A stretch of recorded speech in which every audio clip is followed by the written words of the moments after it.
تسمع حاجه عن حزب الكنبه؟ اسمع الاسم ده. حزب الكنبه احنا منهم اهو. ايه؟ احنا منهم اهو. احنا منهم؟ انت ضمتني يعني، انت مش مكشوف ان انا واقف معاك في البيجامه؟ لا يا راجل، يعني ده مش فريتك سكت كده وقلت ممكن يكون الراجل ده نازل يهرج، بس عجبتني احنا منهم. يعني انت من حزب الكنبه وانا من حزب الكنبه، صح ولا غلط؟ صلى على النبي عليه الصلاه والسلام. الجو يهدى والبال يروح. يعني انت بتشتغل في السياسه؟ لا بس كده يبقى حزب الكنبه هو اللي ما بيشتغلش في السياسه، حزب عايز مصر تبقى كويسه، صح؟ مصر تبقى حلوه ان شاء الله. لا مش من حزب الكنبه، مش انا ما اعرفش يا عم. ماشي بقى، انا من حزب الكنبه بس ولا بنتخب ده ولا بنتخب ده ولا بشغل دماغي. انت مكبر دماغك. طب ما تنزل، يمكن حزب الكنبه يأثر في الموقف. فين؟ تنزل البلد؟ ما هي خربانه كده كده. لا ولا حزب حتى الشمسيه. لا والله. اه والله. طب انت بتشتغل في السياسه؟ لا يا باشا احنا بياعين يعني وعلى لقمة عيشنا بس. طب ما هو اللي ما بيشتغلش في السياسه هو اللي قاعد على الكنبه. عندك كنبه في البيت يا عبد الرحمن؟ يا اساسي. اساسي؟ يا انت ما عندكش بتقول عليه ولا لا؟ انت لازم. ده انا عندي كنبتين. النهارده هتشوف النهارده وانا قاعد على الكنبه. اسمع عنه الجماعه اللي ما بيعملوش حاجه. لا ما بيعملوش حاجه ابدا. عادي. لا بيزعل خالص. بس جدعان هم بينزلوا. مين اللي نزلوا يوم 30/6؟ الشعب. مصر. حزب الكنبه كان منهم. الناس دي لو اتحدت تفتكر ممكن حزب الكنبه ده يغير حاجه؟ طبعا. يعمل ايه؟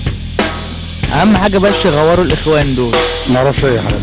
ايه انت سامع ان في حاجه اسمها حزب الكنبه قبل كده؟ سمعت ان في حزب اسمه حزب الكنبه؟ في حزب الكنبه بس ما اعرفش انا حاجه. انت تعرف ان احنا من حزب؟ انت بتشتغل في السياسه؟ لا يبقى انت من حزب الكنبه. ما ولا حزب الكنبه ده كان قاعد في البيت ما مش فاهم حاجه، بس في 30 يونيو نزل وغير النظام باكمله. لا ما اعرفش حاجه والله بصراحه.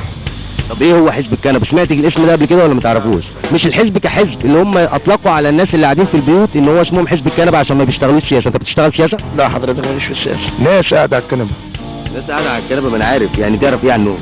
قاعدين بيشيشوا وقاعدين يصطبحوا وما لهمش دعوه باي حاجه في الدنيا. الناس ديت عملت ايه في البلد؟ ده عملت اعمال رهيبه ولا اي حاجه. بيشتغلوا سياسه؟ مش قوي. هي مصر كلها دلوقتي بقت تتكلم سياسه. انت مصري؟ الحمد لله. الحمد لله. حلوه الحمد لله دي. ايوه الحمد لله يا اخي ان احنا مصريين. حزب الكنبه دول الناس اللي قاعدين في بيته بيتفرجوا على السياسه والحاجات دي كلها بس مش بينزلوا المظاهرات. الجماعه اللي هم قاعدين في البيت اللي هيقوموا بثوره الجياع باذن الله.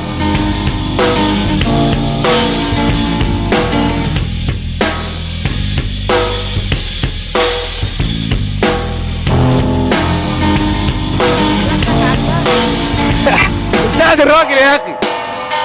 السلام عليكم. بص المصريين بيساعدوا بعض دايما.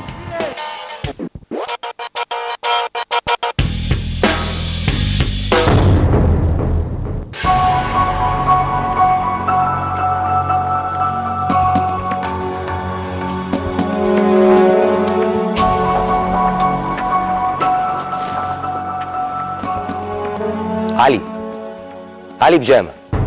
أنا وأعوذ بالله من كلمة أنا، يعني حزب الكنبة ملناش رئيس ولا حتى لجان فرعية ولا عندنا لجان رئيسية، لا بنحب اللف ولا الدوران،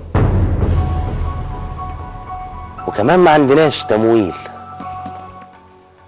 ولا أجندات خارجية ولا حتى كراريس وكشاكيل. نصيحة من علي بيجامة، يا ويلك من حزب الكنبة. علي ولا مؤاخذة بيجامة.